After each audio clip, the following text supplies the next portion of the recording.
Well, hello, everyone. Good morning, good evening, good afternoon, wherever you happen to be in the world. My name is Rita McGrath. I'm a professor at Columbia Business School and an author. And my Friday Fireside Chat guest is Tomas Chamorro-Premuzic, who is a psychologist, a professor, an entrepreneur, author, born and raised in Buenos Aires, as I understand it, but now you live in a multiple of places. The author of 10 books, including the one that I was hoping we would talk about today, which is Why Do So Many Incompetent Men Become Leaders? This is being recorded, so please don't put in chat or say anything that you don't want recorded for posterity. And at the moment, I understand you're the Chief Talent Officer at Manpower, among many other roles. Great. So I just thought, let's just start with the basic thesis, right? Which is the premise of the book is that it's just too easy for incompetent men, particularly incompetent men, but I guess incompetent people in general, to become leaders. And maybe just walk us through that line of thinking. Yeah.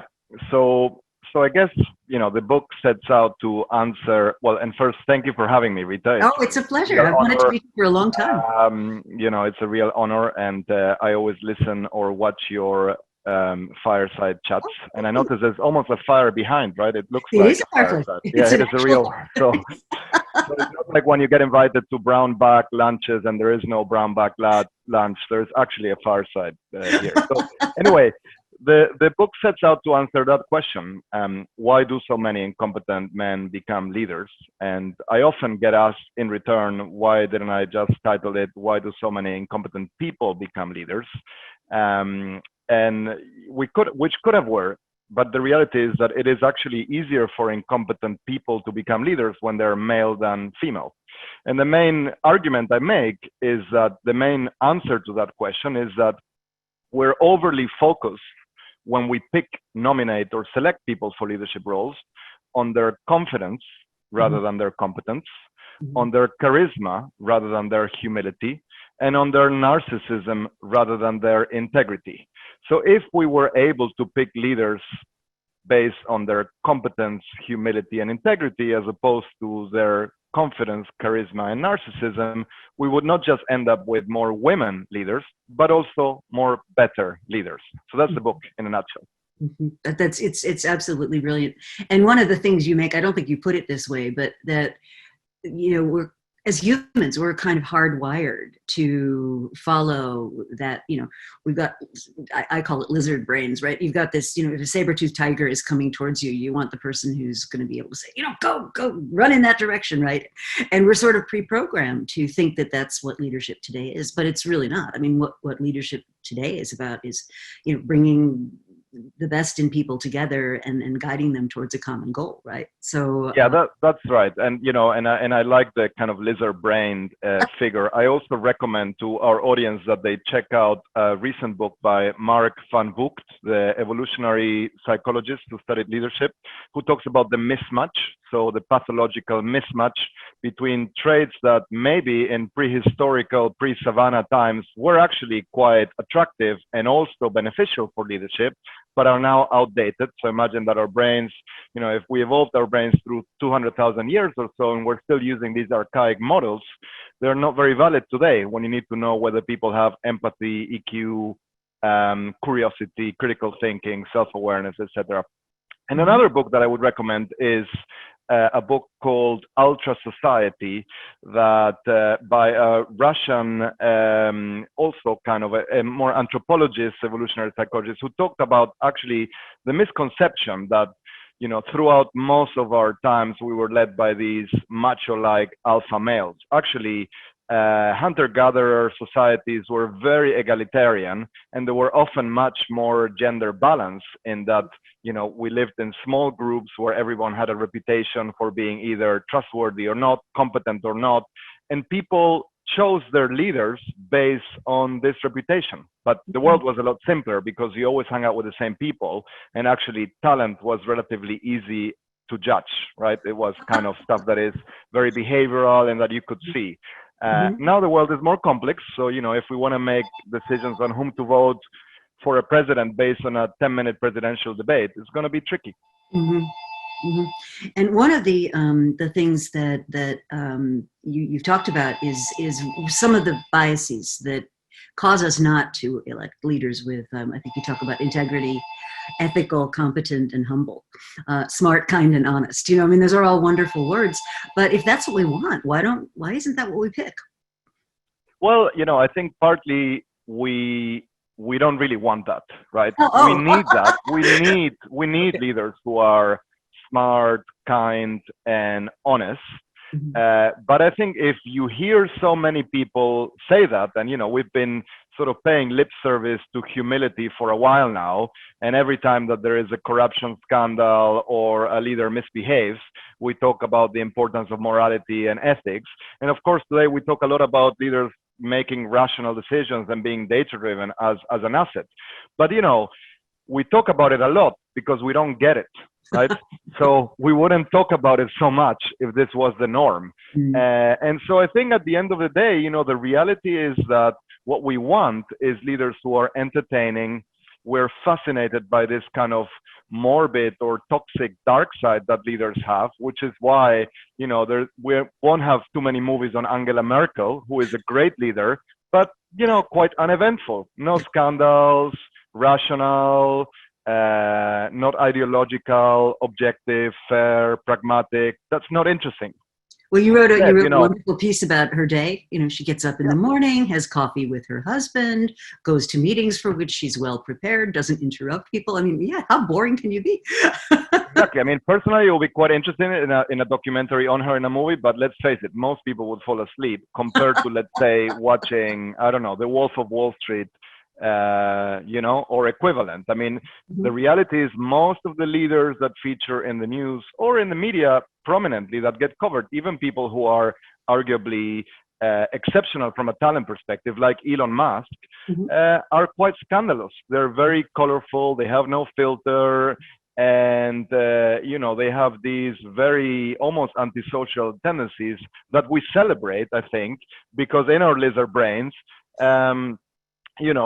We are seduced, maybe even intimidated by these narcissistic traits. Mhm. Mhm. Well, another person that comes to mind would be Steve Jobs, right? Who, on the one hand, total genius, right? But on the other hand, apparently not a very pleasant person in work or life. Yeah, and so this is it, right? So if our audience reads Walter Isaacson's biography of Steve Jobs, they would realize, what an obnoxious person he was. I mean, there's a reason he got fired from his own company more than once. But he would park his car in the disabled parking space of his own company, alienate people, bully, etc. And what's quite interesting is for a while he was alive, people would talk about the Steve Jobs paradox, as if, because he was so difficult and obnoxious, we all have to behave like unpleasant people and that's going to drive our career success. No, first of all, he's the exception, not the norm to the rule. And secondly, it's quite interesting that now, I think a couple of days ago, the Wall Street Journal covered Tim Cook, right? Apple now back to being the most valuable company in the world, 1.9 trillion valuation. Surely he must have contributed to some of that. And Tim Cook, from a personality standpoint, is very much the opposite of Steve Jobs. Granted, some people would say, yeah, but Steve Jobs was the visionary, he created everything, and they're still selling iPads and iPhones. But you could argue that the company is performing better without him. Mm. Mm. Well, there's an interesting observation that my friend Steve Blank makes. And Steve, for those of you that don't know Steve, he's a serial entrepreneur, started, I think, 9 companies, took 3 of them public, teaches now at Columbia and Berkeley. And one of his observations is that one of the interesting things you see in companies is you have a visionary, and they create this sort of Steve Jobs-like reality distortion field. But in most companies, there's only room for one of them. And their number 2 tends to be a really strong operational guy like Tim Cook. And so when the visionary leaves, the logical choice to replace the visionary is the number 2, who's more of the operational person. And so what you have is this kind of visionary growth development, and then much more operational. And then, in many cases, the operational guy goes away and then a new visionary comes in. And he would cite Disney as an example where that's happened a couple of times. So it's fascinating to me. And the other thing about Steve Jobs that I think is really interesting is there was a period, as you point out, where whatever it was you wanted to do as a CEO, as a founder or an entrepreneur or whatever, you would look at Steve Jobs and your view of what you wanted to do is totally colored by your interpretation. So if you were going to be a real jerk, right? Oh, well, he was a real jerk. So that's the kind of leader I need to be. But if you were going to be, you know, design sensitive and aesthetic and create these incredible teams, well, that's what I want to be, right? So it was almost like divorced from reality. You made of him what you wanted to in a way. Yeah. Exactly. And, you know, I agree about the number two in command or the more corporate CEO, COO or CEO in the period of maturity, right? And let's face it, I mean, before Tim Cook, Apple tried that and it didn't work out when Scully came and he fired Steve Jobs and then, you know, the company almost disappeared. Having said that, you know, I am somewhat encouraged by the fact that even if you look now at the state of big tech companies, I mean, who were in Congress not so long ago declaring, you know, and basically arguing whether they're too big to fail or not, etc. If you look at the profile, and Satya Nadella wasn't there because Microsoft was and is now not on the table. But if you look at the profile, other than arguably Jeff Bezos, who has become kind of more of a, you know, alpha male and Rambo-like figure in recent years, the others are very much low-key, more empathetic. Okay, Zuckerberg, you know, is I think a different kind of creature, but I think people are starting to wake up to the reality that there is a very different requirement of competencies and qualities needed to entertain us in a Netflix TV series or documentary and to be a great leader, which isn't new to anyone who has been doing research, scientific or otherwise, in this area. But actually, we do need to fight as much as possible to change people's outdated archetypes of leadership traits and what good leadership should look like. Yeah, I was talking to Jeff Moore about Alphabet and Google, and he pointed out that Sundar Pichai wasn't like grasping for the job. That the reason he got chosen is because the only time people could come to an agreement about anything was when he was in the room. That he managed to kind of bring people together. The CEO of Unilever, same sort of thing. You know, not somebody who was like reaching for the job in a major way. So you recently had an article on why we don't select leaders, and I thought it would be just interesting to take each of your 5 points. In turn. And the first one was not being serious about integrity, which you've touched on already. What would it look like to be serious about integrity? Would people is there a test you can give people, or how would you find out? I mean, so integrity is quite problematic, right? Because even though you can predict it with things like science-based assessment or archival data, historical data, I mean, you know, 360 feedback or even upward feedback, if you ask people, do you trust your boss, and you aggregate that, that is a wonderful predictor of integrity. You know, do you think your boss will betray you or, you know, take advantage of you, and you aggregate that, that predicts. It's never perfect, as you know, it's not rocket science, but on the one hand, you know, you can use things like a Big Five personality assessment to predict whether somebody is going to engage in unethical or more ethical behaviors, right? So yes, we could model it and predict for it, but you know, the problem with that is that that looks a lot like just boring conscientiousness, and it can smell a little bit too much like conformity, you know? And so people don't like that. And actually, if you look at real leaders with a capital L, they're often quite antisocial because they want to disrupt the status quo and change it. They have a profound desire, unhappy desire, you know, driven by their non-conformity with the world to change it. So they look a lot, you know, they are troublemakers, which is why most of the entrepreneur founders who succeed, and I know you've covered extensively, actually are school dropouts or, you know, have trouble. They're quite unemployable from a you know, personality perspective, you know? Richard Branson comes to mind. Exactly. Yeah, Richard Branson, and you know, Steve Jobs, and of course Bill Gates, but even before that, Henry Ford, Carnegie, Rockefeller, etc. Now, yeah, exactly. But you know, but they have the talents to back it up, and they're part of the 0.1%. You know, so if you get to the point where you want to understand moral leadership, integrity, or ethical leadership in a more philosophical and deeper way, it's quite complicated. You know, and you have to put up with this a more idealized and utopian type of personality who is going to be a bit anarchic. I mean, you know, even people like Nelson Mandela or Gandhi had this profile, right? And they were anti-establishment profoundly, but they're going to replace the status quo with something better. That's quite complicated in general because you don't know whether what they have in mind is something pro-social. So I call it in a way, it's like narcissistic altruism. They want to impose their own vision and reality distortion on the world, but actually they have ethical, moral principles and goals in mind. That's hard to assess with a science-based assessment or in an interview. But if you just look at people from a perspective of their megalomaniac vision and disruptive personality, you're going to select a lot of people who are going to create more damage than good. And by the way, for women, it's very complicated because when women show this more disciplined, conscientious, self-control, ethical, pro-social type of integrity, we dismiss them as not leader-like or boring, conformist, too kind and caring. They don't stand out. So they're kind of too nice. And when they show this kind of more grandiose, megalomaniac, visionary type of altruistic leadership, we're intimidated by them because we're not used to females expressing this, where people are generally quite uncomfortable with charisma as it is displayed in women. Look at Alexandria Ocasio-Cortez, who would be a good example of that. And she does scare a lot of people, and people are put off by her, and they are making remarks that they wouldn't make about her if she was a man. Oh, totally. One of the things, among my other activities is I run a program at Columbia for executive women called Women in Leadership.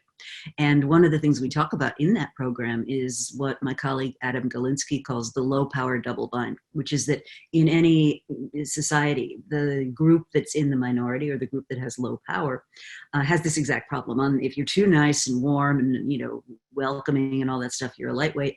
And if you're too aggressive, you get called abrasive or worse. And very, kind of very, very interesting. So the second point you made was that we get seduced, that we sort of fall into the spell of these narcissistic, psychopathic almost personalities. And it leads me to wonder, do we really want to judge people on the basis of how entertaining or interesting they are? When, maybe what we want is someone who's just a lot more boring and just gets the job done. And I wonder if there's a way to sort of make that at least something we check for. Yeah. Well, first of all, this is one of the hardest ones to explain. And, I suffer from my own kind of background and experience because I am, a recovering psychoanalyst at heart, having been, educated in Argentina in an area of Buenos Aires that has the highest concentration of psychoanalysts per capita in the world. Is that right? Yeah, it's actually Why called, is that? It used to be called Villa Freud. I don't know, it's a combination of sort of a neurotic intellectualism combined with tango and perpetually declining, political society, I guess. But then it's self-perpetuating because in order to become a shrink, a psychoanalyst, you have to be in therapy yourself, So it's like a reverse pyramid scheme in a way. We create more and more. And, of course, I'm not going to argue that Freud is apt or kosher for the standards of mainstream academic science today. Having said that, he was quite intuitive, and in his observations, much like some observations are now backed up by neuroscience research, which he didn't have access to because the tools were not available. And he has a wonderful explanation to answer that question, which is that he says that, typically the best you can hope for is that people replace their own narcissistic self-love with the love for someone else who promises to love them back.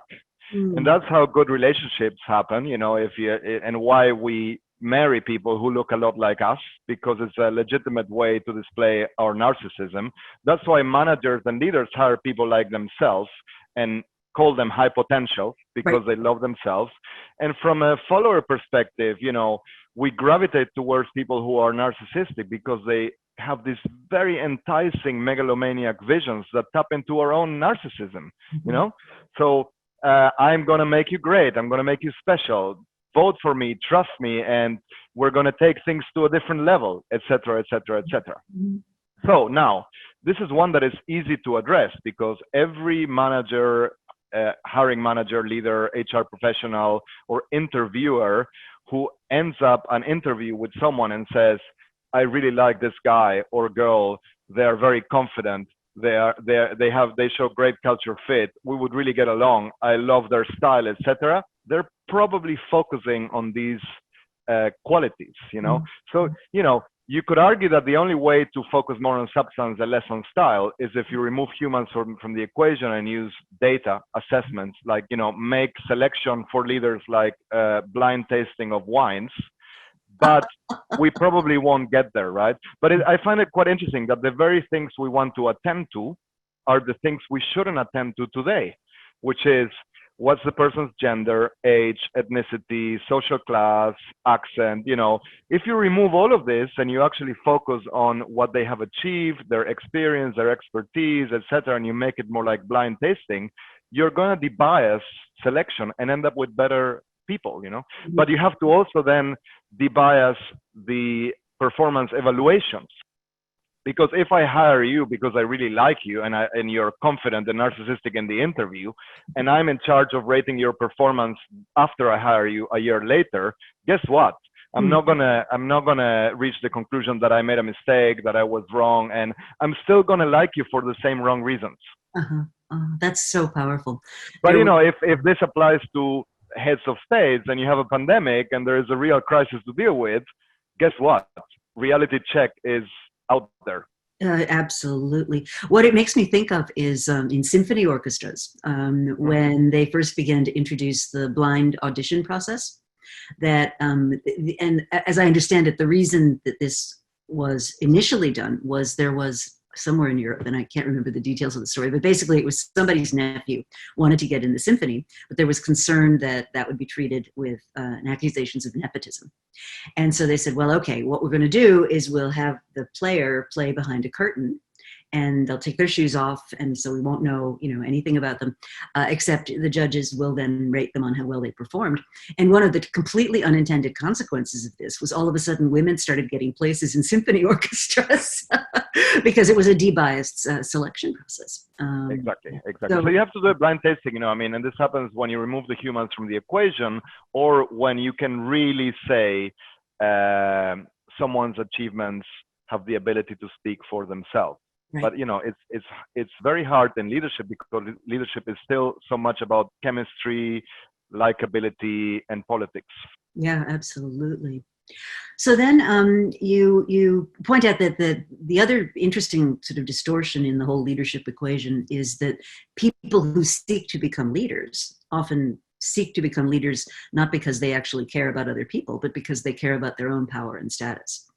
And I think that's super interesting. I mean, my undergraduate degree was in political science. And one of the theories they talk about in political science is, and this was done with the personality studies of presidents, and that a lot of times these presidents were sort of chronically insecure power seekers. And one of the reasons they wanted the role was that sort of the validation on the one hand, but also then the opportunity to exercise power, which I thought was really interesting. Just I think it's just such an interesting point. Yeah, and so the question there is, how do you move beyond that, and how do you address that challenge? And I think, you know, first of all, you have to provide some career progression alternatives for people that do not require them to be in charge of others. You know, if your only possibility to move up in your career is that you have to manage people, you know, let's face it, you're not just going to end up with a lot of people who are motivated by greed, power, ambition, and they want to have titles and more money and be respected, which is fine, you know, and that will always happen, but also explains why more men than women are motivated in leadership roles. But you're also going to end up with a lot of people who don't have the talent or the potential to become natural leaders, which is how the Peter principle emerges, right? Eventually, everyone rises to their own level of mediocrity, because what's the logic of taking somebody away from a job they were doing quite well because they were doing it quite well, you suddenly give them a team of 10 or 20 people to manage. And they have to stop doing what they're good at and then, you know, do something that they might not even be interested in. I mean, in professional team sports, you have it a lot. The best individual players are rarely the greatest managers, and the greatest managers were often not illustrious individual players. So you can disentangle this if you provide career opportunities for people that don't involve managing others. And you see some companies doing it, right? So if you're a brilliant individual contributor, good at strategy, innovation, thinking, task, problem solving, I don't want you to manage people, and I'm going to enable you to advance and have more impact and pay you more as you deliver. And then the other thing is that you have to change how you assess and evaluate leadership performance. Ironically, leadership, which should be a resource for the group, the team, something that enables them to work as a cohesive unit and perform as an integrated, coordinated unit, it is a resource for the group and team, and it should be evaluated by what your followers or subordinates think of you and how they are delivering. But everyone is promoted based on what their boss and manager thinks of them, you know? So inevitably it creates this kind of paradoxical and somewhat toxic situation where your performance becomes detached from your reputation. And if you're busier managing up and sucking up to your boss and managing impressions and playing the game, the dirty game of politics, and you're Machiavellian and engage in tactics of manipulations, you will advance your career, even if you're not being a good influence on your team. And those who are valued by their teams might be overlooked. Again, there are agenda differences here as well, because women are more likely on average to focus on the team, develop others' potential, nurture their talents, and spend less time politicking and managing up. In fact, when we point the finger at women and say, you should lean in, we're in effect telling them, why are you not promoting yourself more and, you know, playing this game of politics or bullshitting your way up so that you're more successful, which in a way is pragmatic advice, but it perpetuates a very corrupt and flawed, you know, system. Yeah, and I run into this all the time with the Women in Leadership program, because, you know, you've got this tendency, I think, in that sort of world of, which is not, I mean, I'm a strategy innovation person, so the whole women thing is sort of, I recently adopted it as a bit of a challenge. But one of the challenges is, you know, there's a trope that sort of goes, fix the women. You know, if we could just get the women to behave more like the men, they would be more successful. And so what we try to say is, well, you know, there's some things you can do for yourself that will help you, you know, articulate your vision and your brand, and some of the things you need to do to get a little bit of that charismatic, follow me, I know what I'm doing kind of flavor to it. But the more important challenge is, how do we change the organization so that it is better able to make these kinds of judgments, you know, better able to accept diversity. And that's another thing that I think your work really sheds an interesting light on, which is, you know, and it recalls some work that Kathy Phillips did. And briefly, what she did was she had a creative problem-solving task, and she took homogenous groups, largely composed of white men, and diverse groups composed of men, women of color, blah, blah, blah, and she set them to a creative task. And one of the most interesting findings to me was that the homogenous groups felt great about what they had done. You know, we all got in the room, we spoke the same language, it went so smoothly, we finished in record time, and the diverse groups were just wildly uncomfortable. I mean, it was like, oh, yeah, I didn't know how to communicate, what were they trying to do? It was so effortful. And yet the homogenous groups did a lot worse on the problem-solving task than the diverse groups. Now, one of the things that I fear is, if you look at the leadership or entities, you know, the leadership C-suite people of most of the world's organizations, they're kind of male and homogenous, and they probably think they're doing great. And yet empirical evidence suggests that is not, not the case. Yeah. Yeah. So, you know, a couple of quick observations. You know, the first is that, and I'm a big fan of Francesca Gino's work and all the kind of, you know, constructive nonconformity research, but it's really quite interesting because, of course, and Amy Edmondson, of course, on psychological safety. I mean, the the most advanced form of leadership that you can see today involves creating truly diverse team and an inclusive culture that translates that diversity into a plus. Because if you just get diversity, people aren't going to get along, and it's going to backfire. You know, Right. it's I say it's like a root canal without anesthesia. You know, it's not gonna work. Having said that, to your point, if you're evaluating success or performance or effectiveness from a self-report or self-perceived perspective, of course, you know, reality distortion can go a long way. I mean, humans are really good at it. They're really good at making self-serving and self-enhancing interpretations of the world. Mm-hmm. And let's face it, most of us, if there is a choice between understanding reality as it is or interpreting in a way that makes us feel great about ourselves, we will choose the latter. Mm-hmm. But if you push this logic to its kind of ultimate extreme, it's going to be very hard for most managers to deliberately employ, hire, and promote people who disagree with them. Mm-hmm. And actually, you know, who on earth wants to work with people who are a pain in the neck and who are difficult to manage and who tell them that they're wrong all the time? You know, it's a really utopian kind of a destination, and we should push for it, because the alternative is groupthink, you know, a cult rather than culture. Mm-hmm. And you know, it's kind of a self-destructive in a way. But I think the best case scenario is somewhere in the middle of these two extremes, right? Yeah. Well, I think also that when I look at people who are really good at making sense out of uncertain circumstances, and we've had a lot of questions in the chat about what kind of leadership do we need right now, you know, that we're dealing with this pandemic. And one of the things I would observe is they're very good at listening to having their assumptions challenged. So an example would be Alan Mulally when he was at Ford. And he talked about one team, and he talked about, you know, we're going to have this meeting once a week where we talk about what's going wrong, you know, and then help each other with that. So rather than hide the bad news, better get it out of there. And he had a wonderful phrase, which I thought was great. And the phrase was, "You can't manage a secret."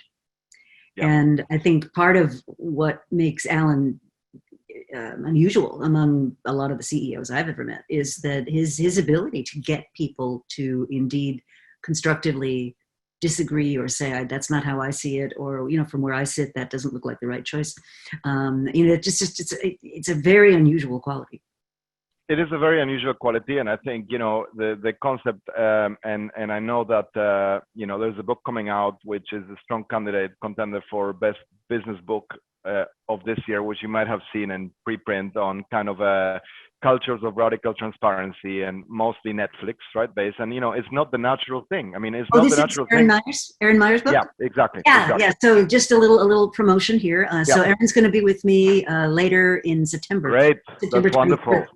Yeah, so she and Reed Hastings have written this book about the culture at Netflix. So I'm going to have her talk about that. But say more about the radical transparency. I mean, it's not the natural thing, right? So if I'm sure we have managers and leaders or people with managerial responsibilities listening to us right now, and the default option, if you're a successful person who is in a management or leadership position and has attained a certain status, is to shy away from negative feedback and criticism. And the default behavior of those who you manage is, of course, to tell you that you're great and suck up to you. Maybe they're even being honest because they respect you and they admire you, but it might be that it's good for them to tell you that you're great and feed into your ego.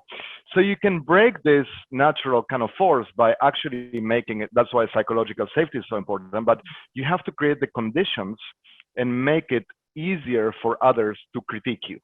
And that's, I think, why radical transparency is very important as a cultural bastion, but it's not natural. So I love to ask my team, what could I have done better?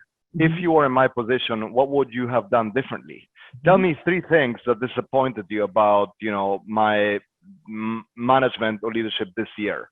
And so if you force everyone to speak up, and of course you don't punish them when they do, then it's uncomfortable, but you can actually develop your leadership skills. And we need more of that. And to answer your question, you know, there's been, of course, over the last 5 months, I've been asked a lot, what type of leadership style is needed in a crisis or to manage a pandemic. And I said, well, we need leaders who are smart and data-driven and capable of making rational decisions. We need leaders who are curious and able to learn new things, because this is unparalleled, and with the word unprecedented has become a cliche and we shouldn't use it anymore, right? Because of this.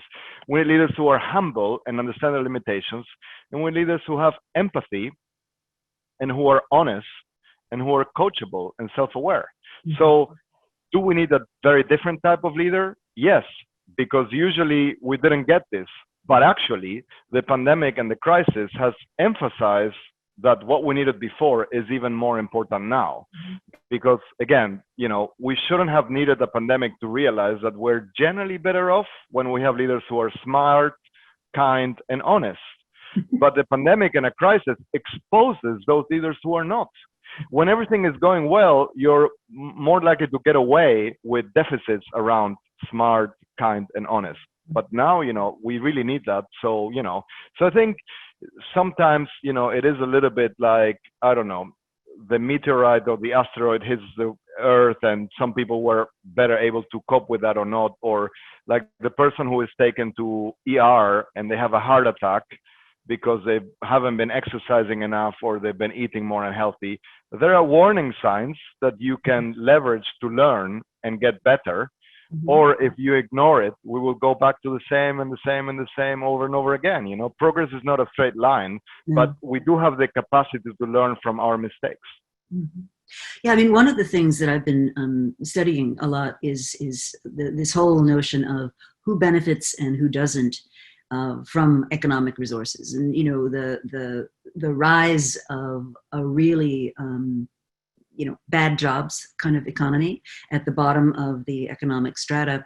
I just think it's a very concerning thing. And I think we're going to need leaders who are able to better cope with that sort of social contract issue. And I do think it's important that there's empathy and that there's those kinds of things. And of course, one of the big discussions is, are we still going to be, bowing to the all-knowing power of the shareholders, or are we going to think of, balancing things out a little bit more? And it'd be interesting to see what kind of leadership. Do you think, do you think there is change in the air? There is a paradigmatic shift coming, and let me qualify this question. I often think ultimately, and I try to look at things from a non-ideological, apolitical perspective, and I'm under no illusion that I manage, but I try, right? My sense is that, if the average American or the model American woke up with Denmark as a context, they will be profoundly unhappy still today. And if the average Dane, of course, woke up with the American context, which by the way means more wealth, bigger stock market, big tech, etc., driving, I think it depends a lot on what you want to optimize for.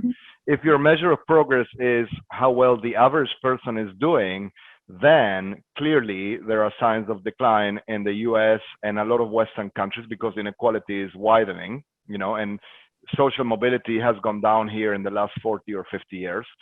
But if your idea is to optimize for how successful the uber rich can be and how many billionaires you have, of course, America is doing very well. So do you think there is a change in priorities and shift? I'm interested in that because ultimately that's how you measure success, right?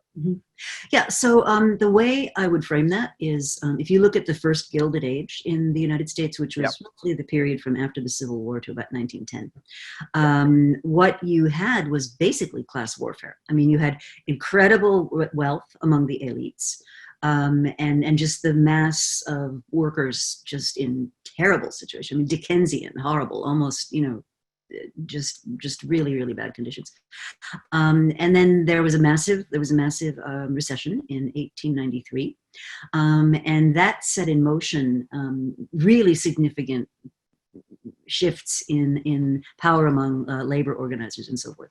So let's fast forward to now. What we've got is some similarities and some big, big differences. So the things that are similar are we've got massive inequality. You've got concentration of power among corporates in a few hands. So very similar to Standard Oil and the things that we had back then. What we don't have is that sort of class warfare consciousness among people at the bottom of the economic rung. And I mean, a lot of jobs got created in the expansion post 2008, but they're crappy jobs. There are 36 million Americans right now who earn less than $15 an hour. That is not enough to live on. And so I think there are the seeds of something that could produce a different kind of conversation. I don't know whether those seeds will actually be ignited, or whether it's just going to be the elites continuing to perpetuate frankly, the system that's worked really well for them. I'm not making bets. What I would say is there's at least 4 possible scenarios, right? There's a absolute misery scenario where the economy is just flat, and we are just continuing to be so unequal. But there's also a scenario where you could see leadership come in that would say, hey, the way resources have been allocated in society are not serving us well. And by a lot of metrics, the U.S. is not doing very well. Our rates of innovation have come down. Business formation is down. Profitability of individual companies is up, but the sort of broad base for the next generation of prosperity is not really where it is. Yeah. So, it's interesting. Yeah, it's interesting. I think it's also very hard for the average person and voter to take a long-term perspective. I mean, I generally think everyone votes with their own best interests at heart. And I don't think people are stupid or naive. It's hard to know whom to trust, and it's hard sometimes to choose someone who can even deliver when they have the right intentions. But what's very hard, and there's almost no practical purpose for an individual voter to take into account a 1,000 or 5,000 year perspective. That put things into a context, and so it's interesting, and I think sometimes it's a little bit like you look at yourself in the mirror every day and you see no change, but if you look at yourself 20 years ago or 40 years ago, you can see big changes, and ultimately leaders are the main agent of these changes, good and bad. Mm-hmm. So one question from our viewers was, is there a behavior you think leaders that are in place now need to unlearn? I mean, confidence, of course. It's just I often say in my 20 years or so of coaching executives that if I have to summarize that job, it's not just about giving them feedback they don't want to get, but also lowering their confidence, because most suffer from being overly confident, not underconfident, which is and that, by the way, includes women, not just men.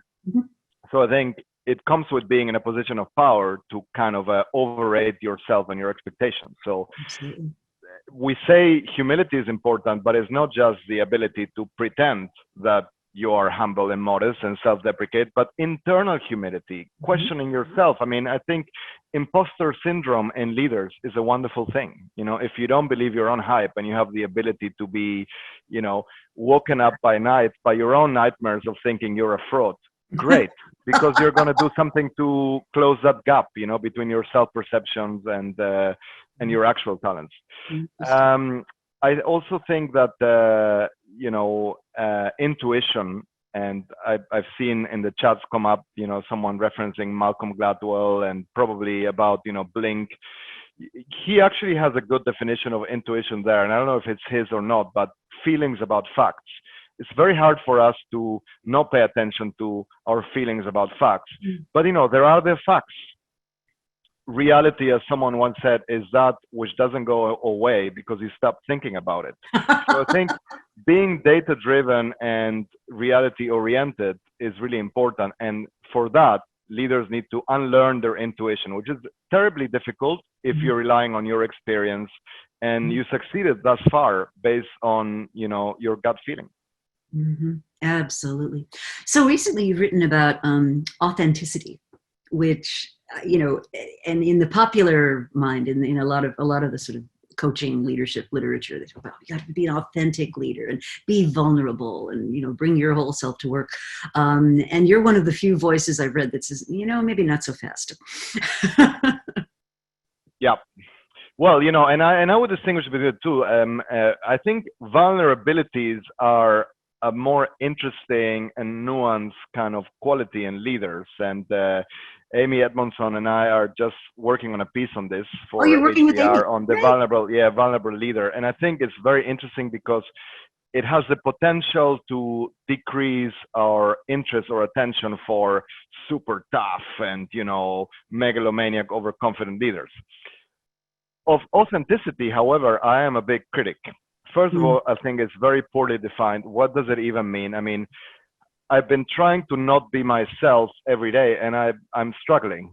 Somehow I'm always me. I have no other option, right? I mean, I tried to be you, I tried to be Miles Davis, and I tried to be Lionel Messi, but I can't. I'm still me. So if by authenticity we mean just be yourself in the way that you don't worry about what others think of you, and you are the natural version of you, an unfiltered and uninhibited version of you, I think that's very dangerous advice for young people. If they do that, they will probably have trouble. Most of the people who succeed in the world in any environment are pretty good at putting their best self at work and present. Irving Goffman has, of course, done some great work on this in the 60s and 70s on self-presentation and the theater of work, etc. You should care about what others think of you. And that doesn't mean that you're going to be a fake or a fraud. But unfortunately, we're not paid by our employers or careers for just being ourselves, saying what we think, and doing what we like. I mean, the real you or the unfiltered version of you is someone who maybe 4 or 5 people in the world have learned to love or at least tolerate. And, you shouldn't assume that your colleagues or your boss are in that category. That's So, wonderful. I do think that, this is advice that comes in the context of the consumer society that tells us, just be you, we value you for who you really are, and you are special and better than everyone else. Well, that's not true. You're most likely close to average in every category, just like everyone else. And that's not a bad thing, because the world is fundamentally optimized for people who are close to the in-between thing. And I'm not trying to promote conformity and mindless obedience here, but let's not be fooled by the idea that if you tweet obnoxious comments, you're going to be Elon Musk, or if you tell people that they're morons, you're going to be Steve Jobs, because they have the talents to back it up. And we admire these people, but you wouldn't want to work for them or with them. And I think civilization is mostly a successful product of repressing our unfiltered and toxic tendencies. Interesting. So one of the things that you've talked about very recently is, so we now have this idea of some people are going to go back to the office, some people are going to be working virtually, and the political landmine that can open up. And since that's quite topical, I thought perhaps if you could elaborate on that. Well, yes, because I've been reading lots of interesting work, writings, and research, and aside from doing my own research on this. And this kind of old debate has now reemerged as to whether people are better working from home or working in an office, and there's obviously pros and cons to both. But then I thought it's a stupid question, because one size does not fit all. And some people would prefer one, the others would prefer the other. So surely flexible alternatives or hybrid workplaces are the future, and if you can offer a choice, which a lot of companies have been doing even before the pandemic, that's the best case scenario. Having said so, I think actually there is a big problem with giving people the option if you still value presentism more. If there are brownie points or bonus points for showing up, and let's say we have an important leadership meeting and 10 people are in the boardroom and 50 people are dialing in or on Zoom, and a lot of wheelings and dealings, politicking, influencing deals are made when you're not on Zoom, which happened before, of course, then inequalities will exacerbate. And furthermore, there's going to be additional gains in political capital and reputation for those who show up. And my favorite comment in the early stages of the pandemic, when people were sent back home, a client of mine said, but without the office, how will I pretend to work? And it's a wonderful comment because it's both cynical and the reality of the fact that most people are still rewarded or not for the reputation and appearance. So hybrid and having a dual structure is great if companies learn to evaluate output, what people produce, and we move past the kind of precarious stage of presentism. Yeah, the FaceTime kind of issue. Yeah, I mean, one of my students years ago was working at a financial services firm, and what he would do at about 5 o'clock is he would put his jacket over the back of his chair. He'd get a fresh can of Coke from the Coke machine, and he'd open it up. And he'd programmed his computer screen to sort of have a screensaver that looked a lot like a spreadsheet. And then he went off to South Street Seaport and had a couple of hours of drinking with his buddies, came back, picked up his jacket and went home. And nobody was the wiser. Well, I have a even like another kind of loop or variation of that story, which is in one of my earliest business trips to Japan. I was on my own, jet lag, late in a sushi bar, and there was this guy with his suit jacket, Japanese. We started talking, and he would buy rounds of beer and drinks, and we talked. And I said, okay, I have to go home now because I've been fired from my job 6 months ago, but my wife doesn't know, and I'm continuing with the same. So he wasn't just pretending to work to his boss, but at home, right? And only in Japan could that happen, taken to that extreme. But it's like, wow, his honor is still at stake, and I was his vehicle for pretending that he's still working with his wife. So, That's a wonderful story. So we've got a few minutes left, and I thought what might be fun to talk about is remedies. And I pulled sort of 4 out of some of what I've seen. So get rid of interviews, find some kind of objective measures of output, promote on competence, humility, and integrity, and stop imposing higher standards for women than we do for men. And I think at one point you've made the observation too that the fact that so many women leaders are doing really well in this pandemic is that they probably had to be a lot better and work a lot harder to get to leadership positions than equivalent, men did. So are there other things we should be thinking of to begin to get the better leadership that we would all benefit from? No, so I'm a big. I mean, I have a vivid imagination and I love complexity. But at the end of the day, I think if solutions aren't simple, they're not going to be practical. So nobody can predict, and we've especially realized that in the last 6 months, what the future will bring. And who knows? Hopefully we'll save the planet. And not so long ago, we used to worry about AI and machines taking on our jobs. And look what happened, right? It's not the machines, it's just a virus, right? Which in the grand scheme of things isn't like precisely novelty. It happens every 100 or 200 years. But I think that for us to prepare for an uncertain or unpredictable future, we have to bet on safe options. That's why I think, even though we don't know what the future will bring, we're probably going to be better off if we put people in charge who are smart, kind, and honest. And we know how to do that. This is the opportunity, right? And so I wrote an article with Aviva Wittenberg-Cox on whether the pandemic will reshape people's views on leadership. And it's not really about exacerbating the gender war or the ideological discussion on gender, but it's just to remind people that we are better off if we have people in charge who make data-driven, rational, logical decisions, care about others, and have integrity and ethics. And yes, in the pandemic, female heads of states have shown that they have these qualities more often than men.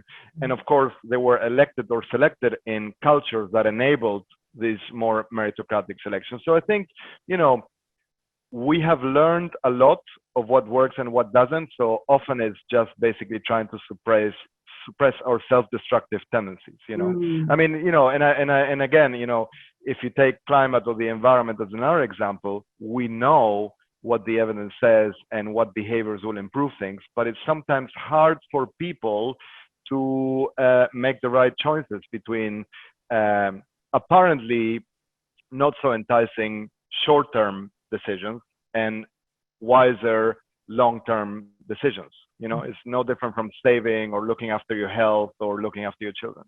Yeah, as my friend Marshall Goldsmith is fond of saying, none of these things are complicated. They're just really hard. Yes, You know? exactly. Yes, absolutely. So one of the groups that I'm sort of loosely affiliated with is a group here called Extraordinary Women on Boards. And it's women who kind of came together out of a desire to really share their experiences and so forth. And what I'm wondering is, especially for publicly traded firms, if you think about making some of these ideas a board level conversation, where, I mean, fundamentally the boards hire, fire, evaluate the CEO, right? That's one of the jobs that they have to do. Is there some way we could begin to influence those conversations? Because when I think about the publicly traded companies I work with, certainly I don't think that comes up at the board level. People aren't saying, is this person kind? Is this person honest? Does this person, maybe a little bit about integrity, but it tends to be more in the sort of HR compliance form of integrity rather than, is this a real person who really operates fundamentally with integrity? So any hope there? Well, I think smart, we typically value more, but we're confused by what it means, because often it's still, we focus too much on hard skills, resume, experience. And, when you say someone is the smartest person in the room, it no longer has a good connotation, because it doesn't necessarily mean that they are a fast learner, curious and logical or data driven. But it's kind and honest that we undervalue. And, it's important to understand that men are currently disadvantaged when they show kindness and when they show honesty, because people think, oh, let's dismiss them. They're not leadership material, because we assume that things like drive, greed, fearlessness, or recklessness are more important qualities in leadership. So I think, I'm often asked whether I believe in quotas and affirmative action. And I say, actually, generically, as a principle, I don't like it, because I believe that you can, have more women or more minorities in charge, but if they just replicate the bad habits or behaviors of the status quo, it will backfire. If we have more women in publicly traded companies, boards, etc., but they out males in masculinity, it's a disservice to all the good potential leaders in the world, female and male. So I think that it's quite interesting. You talked about the double bind, and when men are overlooked or disadvantaged or ignored because they have empathy, they're kind and caring, they're not pathologically ambitious, and they have honesty and integrity, that really is an alert or indicator that we need to revise our models. So I think, I'm not a big believer in affirmative action, but I think, at the same time, if we hadn't fined people for not wearing seatbelts, they wouldn't have, and more people would have died. And if you don't tax people for smoking and drinking, more people would smoke and drink, and it has bad consequences. So sometimes you have to force humans to do what is good for them.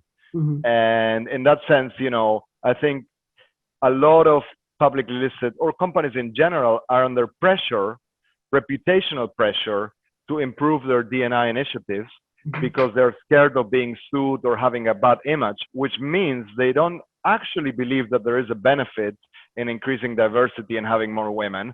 But it's okay for me. It's like the second best choice to actually understanding the data and the science and leveraging and unlocking human diversity, because it will still have some role models and more. It will change the new normal, And I think in that sense, if anyone had fallen asleep in the 50s or 60s and woken up today, the world would seem very liberal, progressive, and we have advanced a lot. But by the same logic, I hope that if we fell asleep today and we wake up in 50 years and look back at 2020, it would seem very chauvinistic, very sexist, and we would look at things like lean in as kind of benevolent sexism, because that would mean that we have continued to make progress. Mm-hmm. That's a wonderful note to sort of end on. So last question for you. Well, how can people find more? So they love this conversation. How do how do they get more of you? And Well, yes. So you will retweet, and I will retweet, and but the so I think the easiest way is my website, which is drtomas.com. So Dr. Tomas with no H.com. And otherwise, we're in touch. We're a small group trying to make a difference in leadership and talent thinking. So it's if people have listened to this, they already know where to find out more. Oh, great. Well, this has been such a pleasure. The hour just flew by.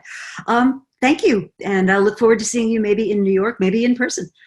Absolutely. Thank you for having me. And don't forget to switch off the fire. Absolutely. Okay. Bye-bye. Okay. Bye, Rita. Thank you. Bye.